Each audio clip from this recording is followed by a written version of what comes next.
people have, to a very great extent, lost touch with where their food comes from. And I think that's not the case in seafood. In seafood, it's pretty immediate. You can see it. You see fishermen going out to sea. You see fish farms if you drive along an area where there are fish farms. So I think it's a much closer relationship. And I think that's really important. This is Fish Tales, a seafood podcast. I'm John Susman. Aquaculture now accounts for over 50% of the seafood consumed in the world.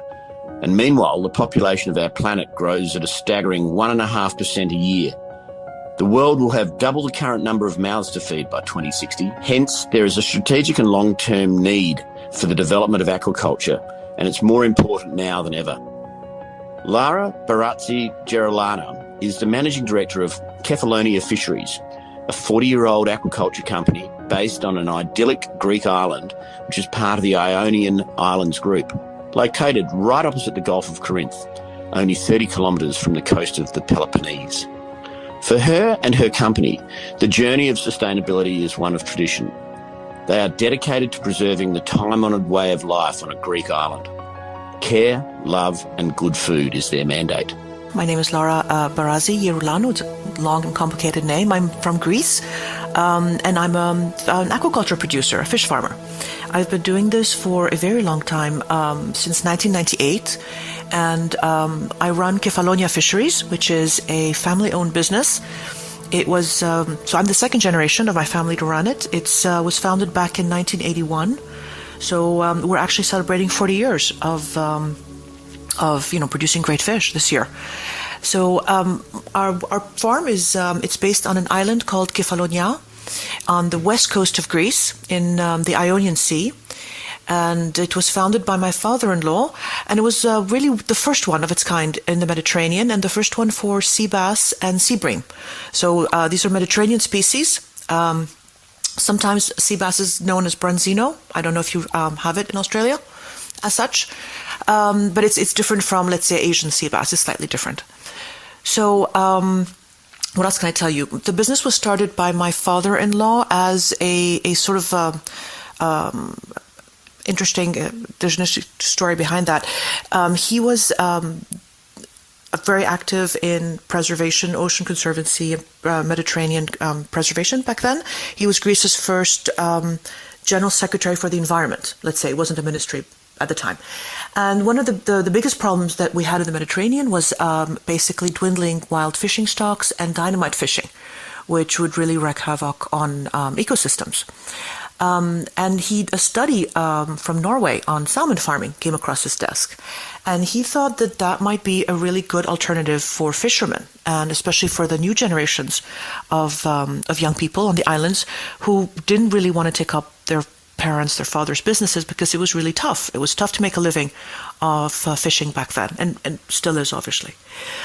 So when he resigned from his post in public service, he went back to his home island and started Kefalonia Fisheries. Native to the Mediterranean Sea, both the European sea bass and gilt-headed bream are highly prized marine fish. To the uninitiated, there is sometimes confusion between sea bream and sea bass. The two fish are quite different though. Sea bream has a meaty white flake, while sea bass is much more delicate in texture. Both are indigenous to the waters of Kefalonia, and both are highly regarded by locals, the harshest critics of their local favourite fish. So the species that are most commonly farmed in the Mediterranean are sea bass and sea bream. Mediterranean sea bass and sea bream. There are a number of other Mediterranean species that we have the technology to farm, so we know the reproductive cycle, but they're either not entirely, we haven't closed the production cycle entirely, or there's still some challenges, or there's not very much demand for them in the market. So I think in aquaculture, there's always that challenge, let's say. You have to find a species that people want, that does not exist in abundance in nature, so it makes sense from a cost perspective to produce. So for the time being, those are the two species we're most familiar with, but there are other species that are coming down the line. So there's a type of pagros, not porgy exactly. It's called I guess it's a kind of porgy. There's a kind of yellowtail. It's called Seriola species, which is Mediterranean, not the same as in the Pacific. So there's a few other species that we know how to produce, but they're not really at a very large commercial scale yet. The bream is a lovely Mediterranean fish. It's very basically, I think I like to eat it, and I think most people would agree with me, in a very simple Mediterranean style, so grilled with lemon and olive oil and maybe some herbs. Whereas the sea bass, the branzino, is perhaps more versatile because it has a very mild, sweet taste, let's say, and it's lovely just even steamed, which is the way I like to eat it, but it's wonderful with any sort of style. I've made it from a more European, it can be with sort of flavored butter sauce, to Asian style with a little bit of soy sauce and ginger. So it's very versatile. We have two main lines, let's say, that we produce. The one is our specialization is in very large-sized fish. So for aquaculture, they're considered large. It's probably not for fishing. But that means sizes of 1 kilogram and above. And that's basically destined for the restaurants and catering and hotels service, let's say. And then we have an organic line, which is for the retail space. That goes to supermarkets in England, in the United States, in France, and I think recently in Switzerland. In 2021, Greece produced approximately 200,000 tonnes of seafood. Whilst not one of the European or global seafood powerhouses, Greece has been at the forefront of aquaculture since before 2000 BC. The whole sector in Greece, so Greece is one of the largest producers in the Mediterranean of those species, and the industry is basically 80% export.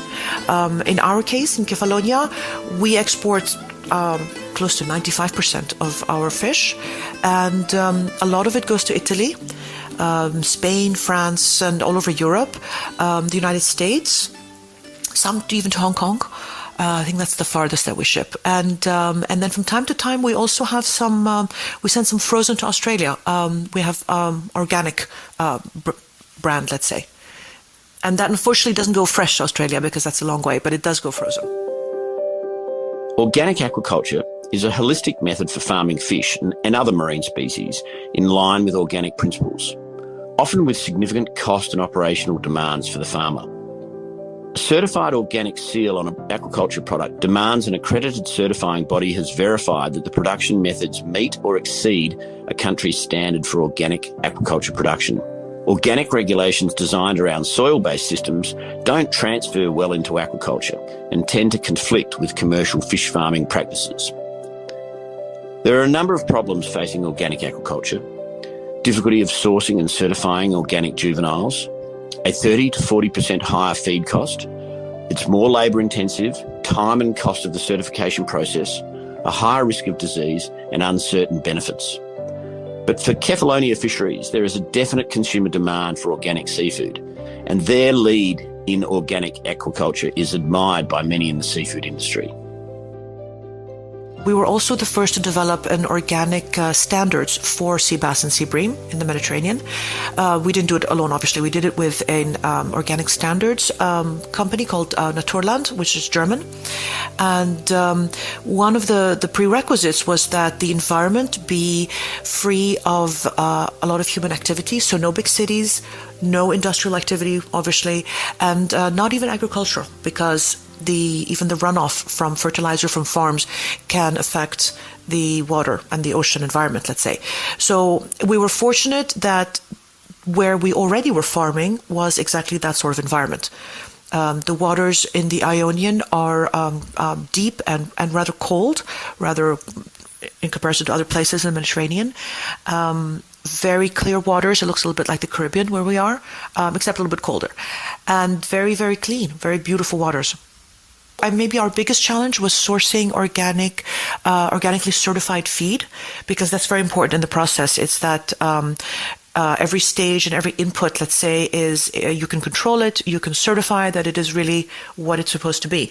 And in terms of the feed, the carbohydrate portion of what we feed the fish has to come from organic agriculture, and the fish meal and fish oil portion had to be sustainable. So that means that we didn't want to go out there and fish to feed farmed fish. So the idea was that the fish meal and fish oil would be from trimmings from fisheries landings that were destined for human consumption. So it would be, for example, anchovies or sardines that were already going to go for human consumption. Whatever's left over from the trimming and the filleting process, that's made into fish meal and fish oil, which is organic then. So that was the biggest challenge, because then meant we had to work with feed producers, and they had to work with raw material producers so that we could close that cycle. Everything else was pretty simple, really. It was pretty much what we were already doing. It's not huge. It's still a small market. And I think the reason for that is because cultural different idea of what organic is. We saw that in Europe very much. In England, for example, organic has connotations of locally produced. In France, it's very much associated with sort of a gourmet, more natural approach. So every country has a slightly different idea of what they think organic is or should be. So one of the challenges is that. The second, of course, is the organic shops. Most large retailers don't really have a very large organic presence in fresh seafood. So it's mostly frozen or prepackaged, let's say. So logistics and distribution can be a challenge for that. In terms of consumers, I think people are, unfortunately, I would say, confused and worried about what they eat. And I say unfortunately because I feel some part of it is justified, and some part of it is just made people very anxious about their food. And as long as you make sure you eat whatever is the least possibly processed and perhaps locally sourced, you're going to be fine. So I don't think so I think that's unfortunate. And with seafood, which feels distant unless you live next to a fishing community, seafood is something that people are not always familiar with, where it comes from and how is it sourced and what does it mean that it's sustainable, whether it's fished or fish farmed. So I think all of that confusion leads to people wanting labels and certifications, where sometimes you just need to learn a little bit more about where your food is coming from. COVID has indeed been a curse on many areas of life. For many, however, stoves have been turned on for the first time in years, recipe books dusted and used, and for some, their first crack at preparing seafood at home. Like many producers with a significant share of their business servicing the food sector, for Kefalonia, a pivot into retail was necessary but exciting. A lot of seafood in Europe, and I'm not sure if it's the same in Australia, but I suspect it might be, is eaten outside of the home. So the impact of COVID was very severe in the beginning because obviously all restaurants closed. What was interesting is that we saw a shift from restaurant consumption to retail. So a lot of the lost demand, let's say lost consumptions in restaurant, was replaced by retail. And this year, 2021, where restaurants have reopened, we see it's not really that it's shifted back. So I think that's very positive. So people learn to eat fish in the home a little bit more. As producers, we learn to make our product more easily available to consumers. So whether it's partially fillet or gutted or scaled, just in a way that's slightly easier to prepare at home.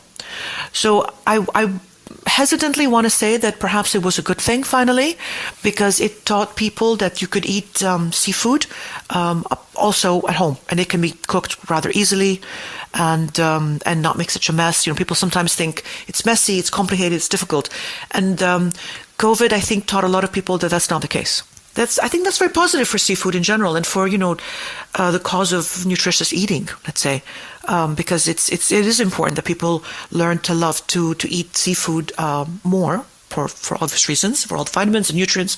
But I think one of the biggest obstacles was first that people think it's expensive, and the second that it's hard to prepare, and neither are necessarily true. From her base in Kefalonia, Lara is also involved with the broader Mediterranean and global seafood industry through her work with the International Union for the Conservation of Nature, or IUCN, and the General Fisheries Committee for the Mediterranean at the FAO.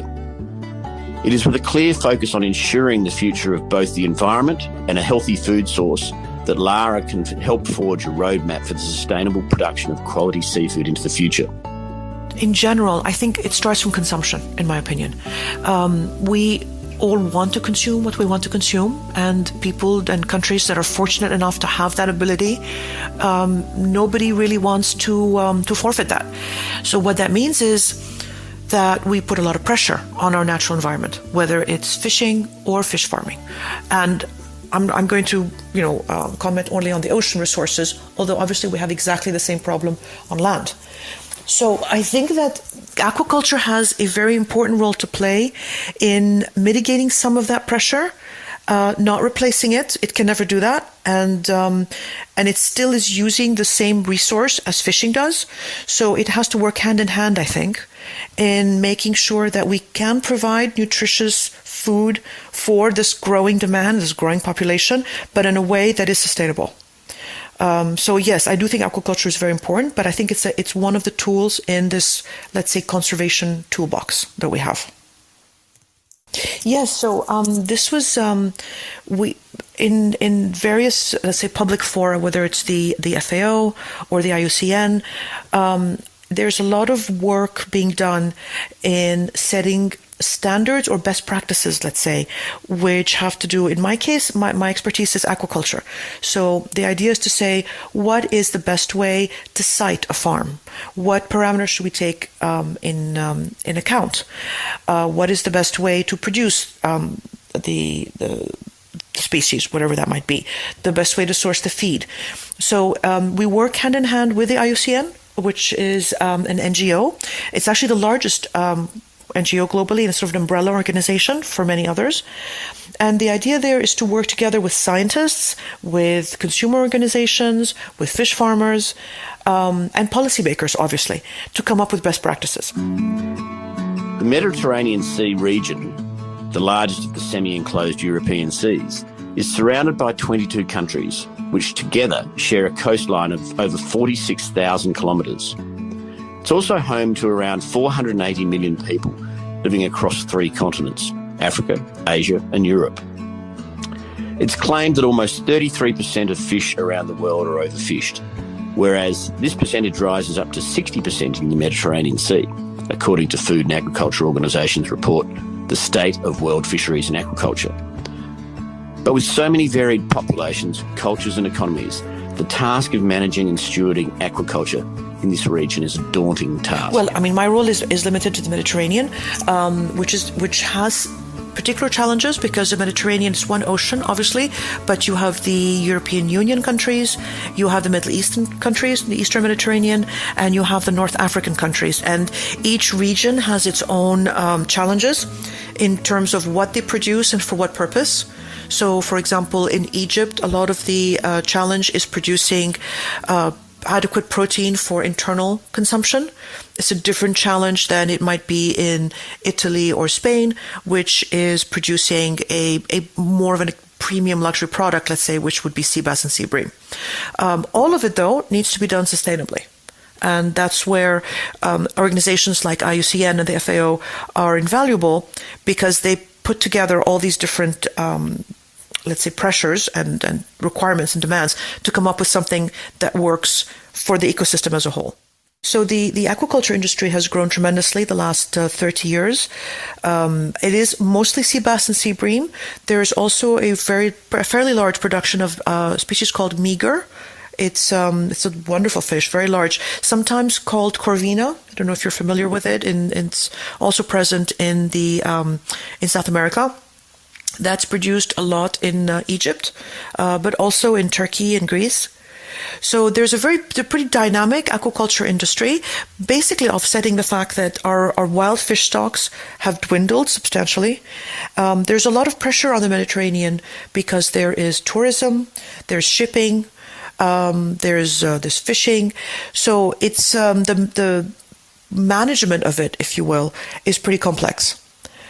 So it's maybe a good test case for the rest of the oceans worldwide, because it's the only one that's really closed in the way it is and really surrounded by humans who want to use it. So there's a lot of pressure on it, let's say. It's rather different than the Pacific, for example. For some, life's lessons can be learned tough. For others, they are the result of following a passion. It seems that for Lara, her love of her home, the marine environment and the future are lessons worth learning. Well, it's certainly taught me, it's two levels. The first is, of course, an appreciation, a greater appreciation, I guess, for the ocean. I grew up by the sea. I'm a diver. I love the water. I think it's like many people, obviously.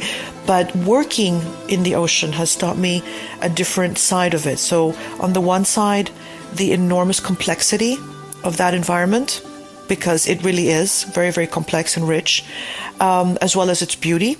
So I would say that's something that just never stops amazing me. And the second thing, I guess professionally, it's taught me to be a more creative than I thought I would ever be. I think of myself as not a very creative person, just sort of a very straightforward kind of a business person, let's say. But I think working in that kind of an environment in this business, you have to be creative. And what I mean by that is you have to be able to put together very different kinds of skill sets to solve problems and to sort of progress.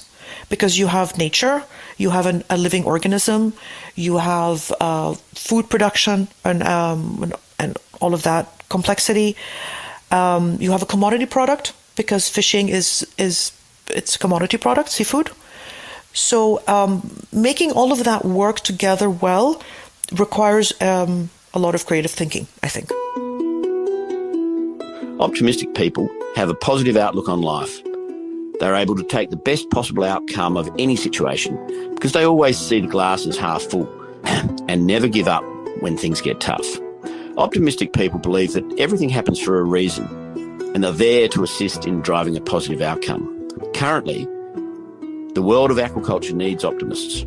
Whilst it's a challenging and fast-changing space, it's truly exciting. Well, I think that we have some challenges to overcome, and I think I mentioned that earlier. Most of it has to come with use of space, because there's a very strong pressure on the coastal zone in the Mediterranean. A lot of users of that space.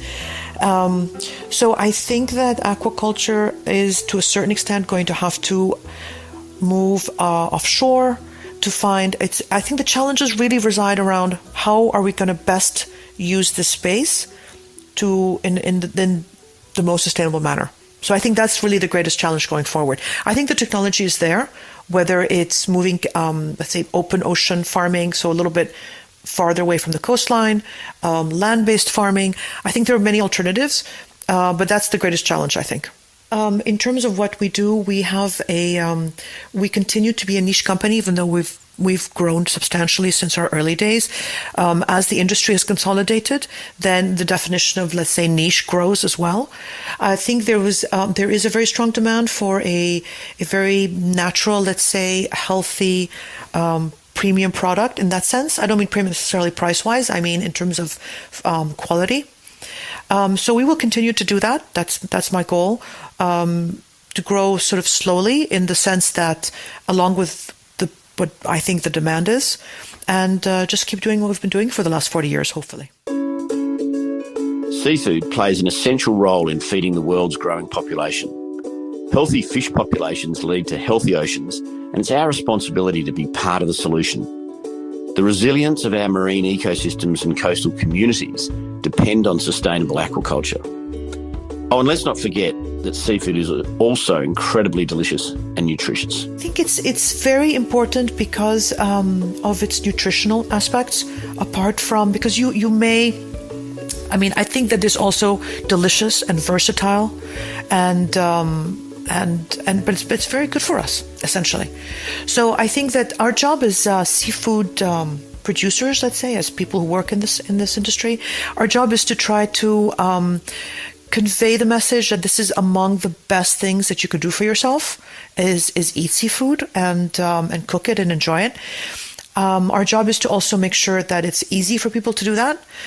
And it kind of brings you closer to your roots, because it's really a food that's just straight from the ocean. And there's not much that we can say there, unless you happen to live in a rural area and you farm your own food.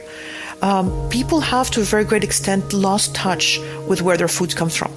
And I think that's not the case in seafood. In seafood, it's pretty immediate. You can see it. You see fishermen going out to see. You see fish farms if you drive along an area where there are fish farms.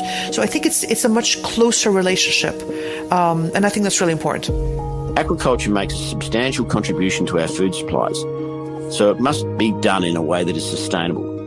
With leaders in aquaculture like Lara, and the commitment that she has to ensuring not only her business but the industry are always progressing sustainably, it's encouraging to know that the future of seafood aquaculture looks bright.